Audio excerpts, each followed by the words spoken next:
So today we are going to discuss the functions of statistics and the limitations of statistics. Functions क्यों देखना चाहते हैं ताकि हम आइडिया लगाएं कि क्या हमें फ़ायदा है अपनी डाटा कलेक्शन में, एनालिसिस में और रिजल्ट को इंटरप्रेट करते हुए क्यों हम स्टेटिस्टिक्स को यूज़ करते हैं।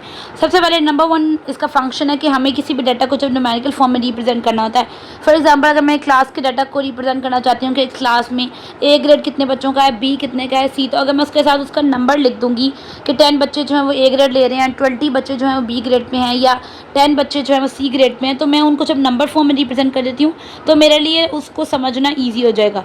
इसी तरह अगर मेरे पास डाटा बहुत ज़्यादा कॉम्प्लेक्स है तो मैं उस डाटा को सिंप्लीफाई कर लूँगी टेबल्स बना के, डायग्राम्स बना के और ग्राफ्स बना के। फॉर एग्जांपल जैसे कि मैंने अगर एक हॉस्पिटल में देखना है कि कितनी ज़्यादा डिजीज़ है और उन डिजीज़ के कितने पेशेंट्स आ रहे हैं, तो मैं इतने बड़े हॉस्पिटल में इतनी ज़्यादा डिजीज़ को इस तरह रिकॉर्ड करते हुए बहुत टाइम कंज्यूमिंग होगा, फिर मैं डाटा उसका कैसे लिखूंगी। तो मैं कहती हूँ कि मैं टेबुलर फॉर्म में डाटा को रिकॉर्ड करूँगी, जिसमें फॉर एग्जांपल फर्स्ट डिजीज़ मैं ट्यूबरक्लोसिस को लेती हूँ और उसमें मैं लिखती हूँ कि उसके 5 पेशेंट्स मुझे मिले हैं।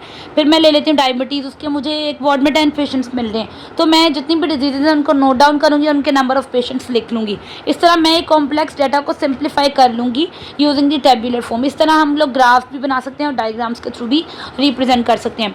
Number 3 is it is use to measure the variation, यानी एक डाटा दूसरे से कितना वेरी कर रहा है। फॉर एग्जांपल अगर एक ही क्लास में एक चाइल्ड के 60 मार्क्स आ रहे हैं एक सब्जेक्ट में और सेकंड चाइल्ड के 40 आ रहे हैं और थर्ड के आ रहे हैं 43, तो मैं इन दोनों के दरमियान में फिर इन दोनों के दरमियान में वेरिएशन जो है वो रिकॉर्ड कर सकती हूँ कि दूसरा जो है वो चाइल्ड फर्स्ट चाइल्ड से कितना वेरी कर रहा है, उसके मार्क्स में कितनी वेरिएशन आ रही है। इन वेरिएशन के लिए हम लोग मीन, मीडियन, मोड का भी यूज़ करते हैं। तो ये 4th पॉइंट भी हमारे पास जो 5th पॉइंट से रिजेंबल करता है कि बेसिकली वेरिएशन को फाइंड आउट करना है। उसके अलावा with the help of statistics comparison of data becomes easy to understand. For example मैं कंपेयर करना चाहती हूँ, मैंने एक इंस्टीट्यूट लिया अलाइड हेल्थ साइंसेज का, उनके रिजल्ट्स की मैंने देखी रेशो तो 80% आता था उनका रिजल्ट एक साल का, और मैंने जब दूसरे इंस्टीट्यूट को देखा तो उनका 73% आ रहा है। Like data is of same type, दोनों का रिजल्ट ही कंपेयर कर रही हूँ, but I am comparing 2 datas. तो मेरे पास क्या हो रहा है कि मेरे पास कंपैरिजन में मुझे पता लग रहा है कि कौन ज़्यादा अच्छे ग्रेड्स ले रहे हैं या किनका इंस्टीट्यूट ज़्यादा ऊपर रैंकिंग में जा रहा है। तो जिनका हमारे पास परसेंटेज ज़्यादा आ रही है उससे मुझे पता चलेगा कि कंपैरिजन से कि ये इंस्टीट्यूट ज़्यादा बेटर परफॉर्मेंस शो कर रहा है। तो मैं कंपैरिजन के थ्रू भी अपने डाटा को ईजिली अंडरस्टैंड कर सकती हूँ। उसके अलावा रिलेशनशिप ऑफ हम डिफरेंट फैक्टर्स और द क्लिनिकल कैरेक्टरिस्टिक, जब हम एक डिजीज़ को लेते हैं, फॉर एग्जाम्पल चूँकि हम बायोस्टैटिस्टिक्स की बात करें तो बायोस्टैटिस्टिक्स में फॉर एग्जाम्पल हम किसी भी डिजीज़ को लेते हैं, लाइक हम डायबिटीज़ को लेते हैं। डायबिटीज़ कॉज करने वाला कोई एक फैक्टर नहीं है, उसके बहुत सारे फैक्टर्स हो सकते हैं। मैं देखना चाहती हूँ कि उन मल्टीपल फैक्टर्स में से कौन सा ऐसा फैक्टर है जो सबसे ज़्यादा इस डिजीज़ के अंदर इसको करवाने में रिस्पॉन्सिबल है। तो उसको यानी बहुत सारे फैक्टर्स नंबर 1, 2, 3, 4 में से मैं देखना चाहती हूँ कि कौन सा फैक्टर जो है वो ज़्यादा अफेक्ट कर रहा है। फॉर एग्जांपल सेकंड फैक्टर को ले लेती हूँ कि मैंने जब फाइंड आउट किया तो सेकंड बहुत रिस्पॉन्सिबल था। तो इस तरह भी मैं एक क्लिनिकल कैरेक्टरिस्टिक्स या फैक्टर्स के थ्रू भी अपना डाटा को चेक कर सकती हूँ कि कौन सा फैक्टर ज़्यादा रिस्पॉन्सिबल है और ज़्यादा डिजीज़ को करवाने में अपना रोल प्ले कर रहा है। Statistical helps in measuring the uncertainty in the health care system.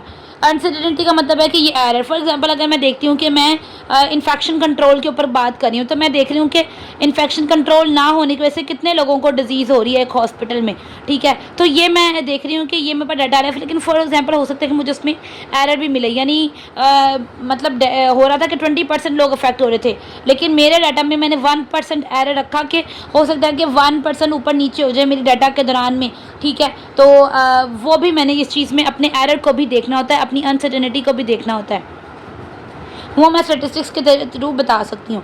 उसके बाद हमारे पास ड्रग्स की efficiency and new treatment methods. For example मैं देखती हूँ कि जी कोरोना के टाइम पे हमने वैक्सीन को चेक करना था, तो वैक्सीन जब हमने चेक की तो हमने क्या किया, अब हमने चेकिंग सब पे नहीं की, हमने सैंपल एक ले लिया। फॉर एग्जांपल मैंने 10 लोगों का सैंपल लिया और उसमें मैंने वो वैक्सीन इंजेक्ट करके देखी कि इधर ये लोगों को कोई साइड इफ़ेक्ट तो नहीं आ रहा, कोई इनमें नया इन्फेक्शन तो नहीं स्टार्ट हो रहा। तो जब मैंने उन पर टेस्ट कर लिया और मुझे पता लग गया कि हाँ भी ये वैक्सीन जो है वो इस काबिल है कि उसको बाकी पॉपुलेशन के अंदर भी लगाया जाए, तो वो मेरी अप्रूव्ड हो गई। इसी तरह मैंने किसी भी ड्रग की इफेक्टिवनेस को चेक करना है तो किसी भी तरह की हम लोग ड्रग की इफेक्टिवनेस को भी चेक कर सकते हैं। और उसके अलावा हम लोग एक और चीज़ जो यहाँ पर इन्होंने मैंशन की हुई है वो ये है कि मैं किसी भी तरह के न्यू ट्रीटमेंट, फॉर एग्जांपल हम लोग ट्रीटमेंट के अंदर जब आते हैं तो फॉर एग्जांपल किडनी स्टोन के ट्रीटमेंट की बात करते हैं, बहुत सारे लोगों को यहाँ पे नहीं जाना पड़ता शॉक वेव या लिथोट्रिप्सी पे, उनका वाटर इनटेक से ही वो स्टोन ब्रेक हो जाते हैं और वो पास आउट हो जाते हैं थ्रू यूरिन। लेकिन अब मैंने फाइंड आउट करना है कि इनमें से ज़्यादा ट्रीटमेंट ज़्यादा अच्छा कौन सा है, किन लोगों का लिथोट्रिप्सी से ज़्यादा इफेक्ट आ रहा है, किन लोगों को वाटर इंटेक से ही सही हो रहा है, कुछ लोग मेडिकेशन के थ्रू भी ट्रीटमेंट ले रहे होते हैं। तो मैं इन तीनों ट्रीटमेंट में से फाइंड आउट करना चाहती हूँ कि कौन सा ट्रीटमेंट ज़्यादा इफेक्टिव है। तो मैं वो भी स्टैटिस्टिक्स के थ्रू फाइंड आउट कर सकती हूँ। और वो किस तरह के मैं number of patients find out करूँगी जो मुझे जिसके ट्रीटमेंट प्लान के ज़्यादा पेशेंट्स मिल जाएंगे जो उस ट्रीटमेंट को ले रहे हैं, तो मैं वहाँ से कहूँगी कि हाँ ये ट्रीटमेंट ज़्यादा एफिशिएंट है, इस वजह से ज़्यादा लोग इस ट्रीटमेंट ऑप्शन को चूज़ कर रहे हैं। द नेक्स्ट थिंग इज़ हम लोग इसमें चेक करते हैं कि हेल्थ प्रोफेशनल्स को हम लोग हेल्प करते हैं कि वो डिफरेंट रेंजेस को डिटर्मिन कर सकें। For example mild, moderate, swear, इस तरह की चीज़ों को हम लोग डिटर्मिन कर सकते हैं यूजिंग द स्टैटिस्टिक्स। अब ये हमारे पास हो गए कुछ फंक्शंस कि हम क्यों स्टैटिस्टिक्स को यूज़ करें और हमें उसको यूज़ करने का क्या फ़ायदा है। अब हम देखते हैं कि कुछ लिमिटेशंस, कुछ हद तक वो उसके डिसएडवांटेजेस भी हैं, कुछ लिमिटेशंस भी हैं। सबसे पहला ये है कि ये सिंगल इवेंट या इंडिविजुअल के साथ डील नहीं करता। किसी एक बंदे के ऊपर हम रिसर्च नहीं कर सकते, हमें एग्रीगेशन यानी हमें कोई ग्रुप लेना पड़ता है, कोई सैंपल लेना पड़ता है। फॉर एग्जाम्पल हम 10 लोग ले रहे हैं तो वो मेरा सैंपल है, या हमें होल पॉपुलेशन को लेना पड़ता है। हम ये नहीं कह सकते कि हम एक बंदे के ऊपर रिसर्च करें, नहीं, हमें हमेशा रिसर्च को किसी सैंपल, किसी पॉपुलेशन, किसी ग्रुप, किसी टीम के ऊपर करना पड़ता है। सेकेंड थिंग इज़ कि हमारे स्टैटिस्टिकल रिजल्ट्स वैलिड होते हैं और ट्रू होते हैं जब हम उनको लेते हैं ऑन द एवरेज, ठीक है, या अब हम उनको लॉन्ग रन में रिकॉर्ड करते हैं। एवरेज लेते हैं कि भाई मैंने देखना है कि एक डाइट प्लान मैंने एक डाइटिशियन ने बनाया किसी भी अपनी पेशेंट के लिए, तो वो पूरे वीक का असेसमेंट करेगी कि मंडे को उसने कितना कैलोरीज लूज़ किया, ट्यूसडे को कितना किया, वेडनेसडे को, तो वो पूरे वीक की एवरेज से बताएगी कि उसको कितना रिजल्ट शो हुआ उसकी डाइट से। Statistical methods are best applicable on quantitative data, यानी कि मैं जब न्यूमेरिकल फॉर्म को डील कर रही होंगी तो ज़्यादा बेहतर रिजल्ट्स मिलेंगे यूजिंग स्टैटिस्टिकल्स। इतने ज़्यादा मुझे अच्छे रिजल्ट्स क्वालिटेटिव में नहीं मिल सकते यूजिंग स्टैटिस्टिक्स। अब हमारे पास हमें पूरी स्टोरी का नहीं बताया जाता, स्टैटिस्टिकल मेथड हमें पूरी स्टोरी का नहीं बताते। फॉर एग्जांपल अगर मैं देख रही हूँ कि एक हॉस्पिटल में डिजीज़ में ट्यूबरक्लोसिस के कितने पेशेंट्स हैं, सिर्फ मुझे उनका नंबर पता लग रहा है, मुझे ये नहीं पता कि इनमें से हर एक पेशेंट क्या हो सकता है, अलग अलग फैक्टर्स हो, इसको किसी और रीज़न की वजह से हो, कुछ की जेनेटिक हो, कुछ को किसी से ट्रांसफॉर्म हुई हो यानी ट्रांसफ़र हुई हो। तो वो जो अंदर डिटेल है कि किसको किस वजह से वो डिजीज़ हुई वो मैं फाइंड आउट नहीं कर पा रही हूँ। मुझे सिर्फ ये पता लग रहा है कि आइदर इसको डिजीज़ है या नहीं, मैं उसकी डिटेल और डेप्थ को फाइंड आउट नहीं कर पा रही हूँ यूजिंग स्टैटिस्टिक्स। तो ये इसकी लिमिटेशन है कि मैं एज अ डिटेल डाटा नहीं ले सकती यूजिंग स्टैटिस्टिक्स।